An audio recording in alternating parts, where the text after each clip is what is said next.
episode kedua. Judul episode Demokrasi dalam Sandera Modal, Melawan Politik Uang dengan Pemberdayaan Rakyat. Seri utama, kedaulatan di tangan pemilih. Memutus belenggu partai dan dinasti modal melalui sistem recall rakyat. Assalamualaikum warahmatullahi wabarakatuh.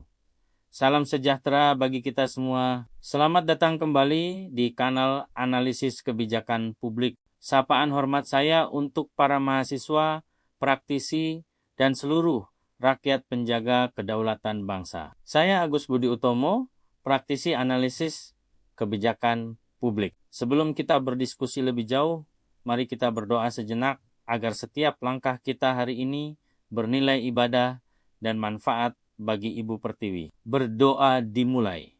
Amin.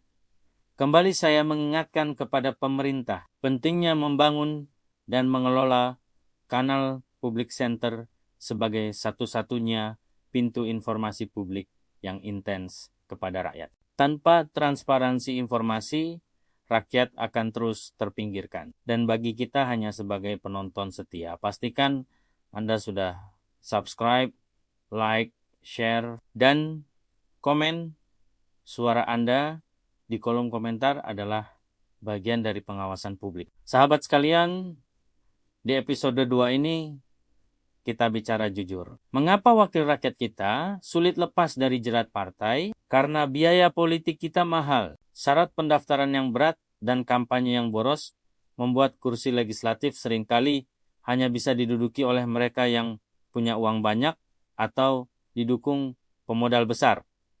Akibatnya apa? Ketika terpilih, mereka bukan sibuk mengurus nasib rakyat, tapi sibuk mengembalikan modal. Inilah alasan mengapa kita butuh sistem recall oleh rakyat. Jika mereka lebih sibuk melayani pemodal daripada rakyat, rakyat harus bisa memecat mereka seketika. Sebagai praktisi, saya melihat bahwa kedaulatan politik harus dibarengi kedaulatan ekonomi dan pendidikan. Inilah relevansi manifesto pesisir yang saya gagas dengan digitalisasi, pendidikan, dan pembangunan barak pendidikan. Kita memutus rantai kebodohan di wilayah terpencil agar anak bangsa tidak mudah disuap. Kemandirian ini juga harus didukung oleh Koperasi Merah Putih.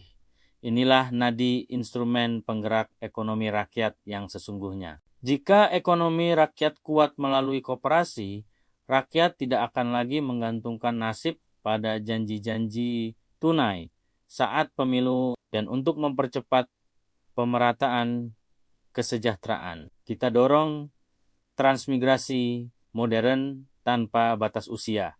Siapapun yang memiliki semangat dan kompetensi harus diberikan kesempatan mengelola lahan dan sumber daya dengan dukungan teknologi digital. Inilah cara kita menciptakan pusat-pusat ekonomi baru yang mandiri dari pengaruh dinasti modal politik di pusat. Rangkuman episode 2. Politik uang adalah pintu masuk utama dinasti modal, membajak kedaulatan rakyat. Public center oleh pemerintah adalah keharusan agar informasi tidak dimonopoli segelintir elit. Manifesto pesisir, Koperasi Merah Putih, dan transmigrasi modern adalah pilar kemandirian rakyat agar tidak bisa dibeli oleh para cukong politik. Di episode ketiga nanti kita akan bahas jebakan cek 05 tahunan, mengapa suara Anda hanya berharga di hari pencoblosan. Saya Agus Budi Utomo,